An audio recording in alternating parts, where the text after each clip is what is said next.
We have done a few roof gardens, and I noticed some cases which went really well, and some cases it doesn't go well. And I got to think, how does that happen? And I had a lot to reflect on how we worked, how we engaged, and that drives real success to the final design and the lifetime beyond the handover. So that's what I want to talk about. Anticipate, act early, and lead design. As many of you landscape architects, we probably felt at one point in our life, we're always the last end of the design line. And we have to stop thinking about that mindset. We can really empower so much about what the landscape architecture and the environment can do to the people and the client. And that engagement has to start day one of the design exercise. Just I'm going to use Gresham as an example because I think that can show you a bit of what I'm trying to tell you about the workflow and working process. Quickly, some of you may know this site at Gresham Street near Guildhall. The current, not current anymore because it's built. The previous building looked like this, very concrete heavy, institutional, not much greenery, and very monolithic architectural form. And together with our architects team, we did a repositioning of the project, but also we looked at how we can change the building to something much greener, healthier. And we looked at the urban context, how the roof gardens collectively create a biodiversity up there. And we wanted to join that part of the network. So this illustrates how we want to move forward, right? There's a building, repositioning, or punching a hole in the middle, creating more atrium space, bring greenery to the front, through the building, and let's green the top of the roof as well. So I brought these 5 design steps for roof terrace. I used these slides for the team. So some of you who are probably the experts in here in roof design, so I hope I don't bore you so much, so I'm just going to go quick. Step 1, we don't have to go technical. Ask the right questions early, define the vision. It's really important we do this process at stage 2, stage 1 even, because some of the clients, our clients, think that the roof terrace, you can work out there, you can have a team call up there. And they probably may be underestimating the power of roof garden, power of your design. You give the site, they love your design. And they may say, we actually want to host G7 meeting. We had a client like that. Their vision is much bigger than initially thought. That's why it's so important to tease out, help them imagine, reimagine what they want to do in their garden. So our clients started similar manner. We want a team follow-up space, outdoor meetings. Then decided, how about outdoor jazz evenings? Or event like this in outdoor. Morning yoga. The imagination takes you to borderless use of the space, limited use of the space. And this question is so important because then you become a really trusted advisor to preempt what you need to advise the client. No surprises, know your baseline. Once you know what you want to achieve, what your client wants to achieve, we have to do our homework. Early advising, really, really early. Like low bearing, we all know, but clients don't know. If you leave this question too late, you cannot achieve what you want to achieve. Then even you can create a little bit of prototypes as to what you can do to fit your low bearing capacities. It's particularly difficult when you're repositioning, adding something on top of existing structure. 10 Gresham example, we found out some parts of the roof can take more weight than others. And that can determine what you can do. Some area can take more trees, more weight, more water. Some areas you do lighter finishes. Then, if you have that conversation early, you can talk about structural reinforcement as well. If you say that in the stage for everyone will hate you. So it's really good to bring that early. Define soil profiles and planting types. This table I created from Syria Guide, so you can find out more in the guideline. Roof terrace is not one size fits all. There are different ways to express your vegetation.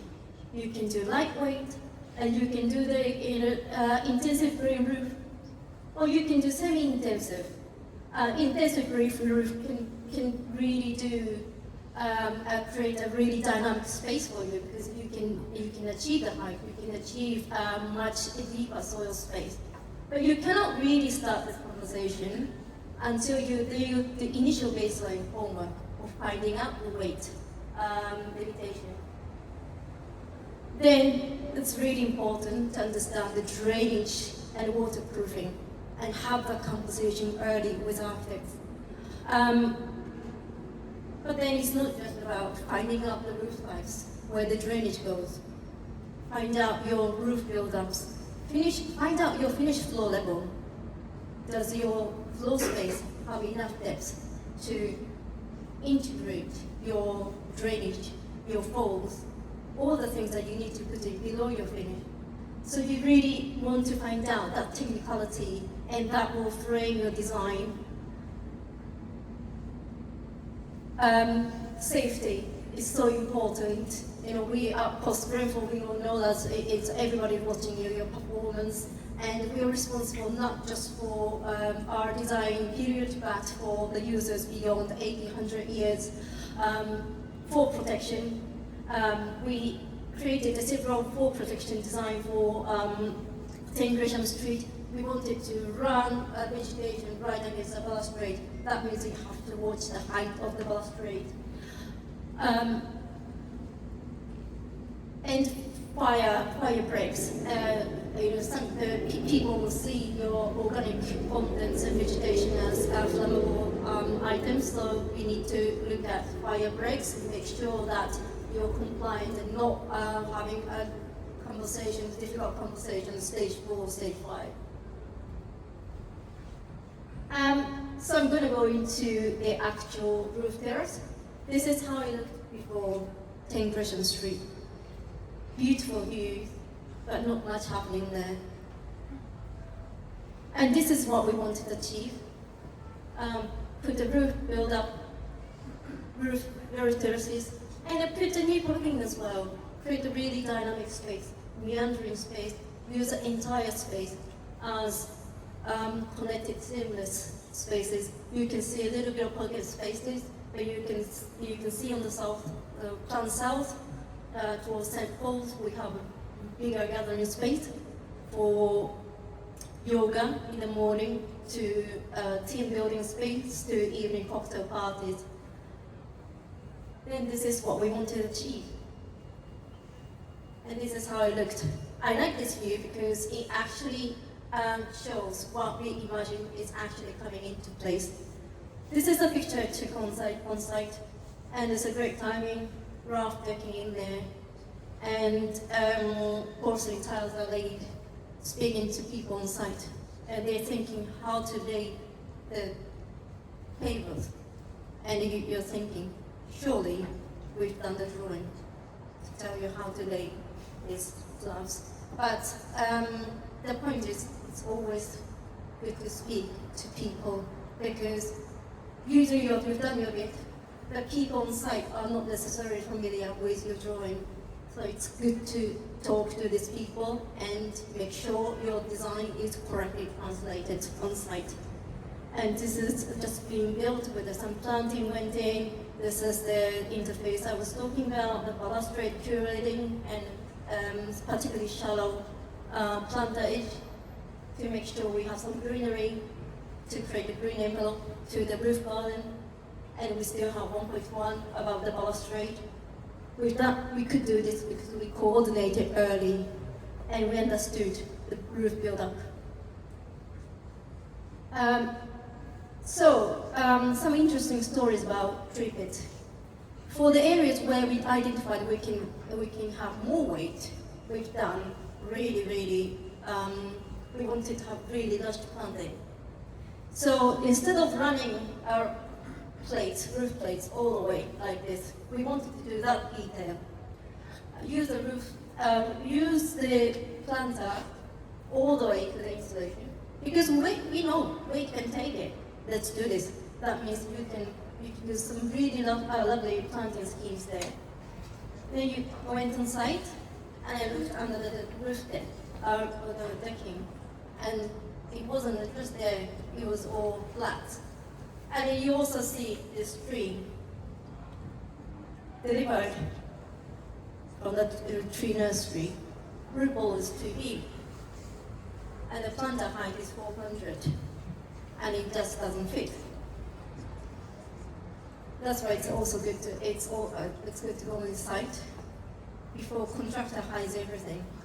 You go in before they see everything. You look down. What have you done? This is your drawing. This is the drawing.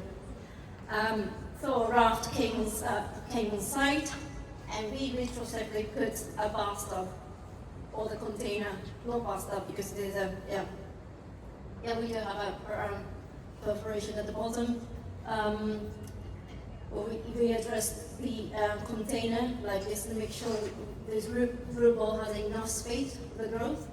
It's not just the design interpretation that went wrong. We're talking about wind load and securing of the trees and the long-term health of the tree. So there's a reason why you do this, and the reason why you did it is because you checked the weight early. So it's really important, again, that your design is interpreted on site correctly. And with a proper detailing and stepping the composition early, be the leader of the design, and we achieved really something really beautiful. I like this picture because this timber decking, well, it's not timber, everybody knows, it's porcelain, but it's the way that we laid the paver. We laid the paver just like porcelain tiles, just like we would have done for the timber decking. It's actually the same porcelain. All same porcelain with different finishes, but it's just the way we cut and lay the paving. People think that we use different material altogether. And architecturally, and the landscape as well, the blend of two elements, and the view beyond borrowed landscape altogether, it created a really lovely landscape. I think roof terrace. As for roof terrace, I always think that people underestimate the technicality challenges, and people underestimate really the power of the design. I just wanted to touch on the ground floor as well. That's how it looked before, and we wanted to change into something else, a much greener and more welcoming arrival space. Still, we're keeping all the steel columns, so we're still restricted by a lot of the things that that's existing on site. Groundwork starts, and we're very excited. And you go to site, and people tell you, "Hey, your design's here," and you notice lots of cuts. Where did this come from? Surely you didn't draw this.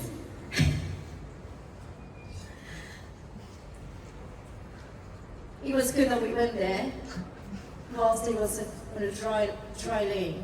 If they did a grouting, it's difficult to change it. So we did the markup, but we don't like any of that. And we relayed again, and it's smart. And on the ground floor, our colleagues, architects say, "Oh, landscape's just a simple, isn't it?" Well, actually, it doesn't look simple. That's why it's so great. Because you will know, lots of you know, it's so landscape architecture. It's really difficult to make it look easy. When you finish it look easy, that's a real success. Hardscape, softscape, make it look easy. We went to select the plants. We went to the plant nursery. This selection here, that's exactly the plant that arrived on site. With the plant nursery, we checked the root balls, we checked the head count, of all the plants arrived. These plants arrived on site, so we didn't have to do the counting because exactly the number we already counted.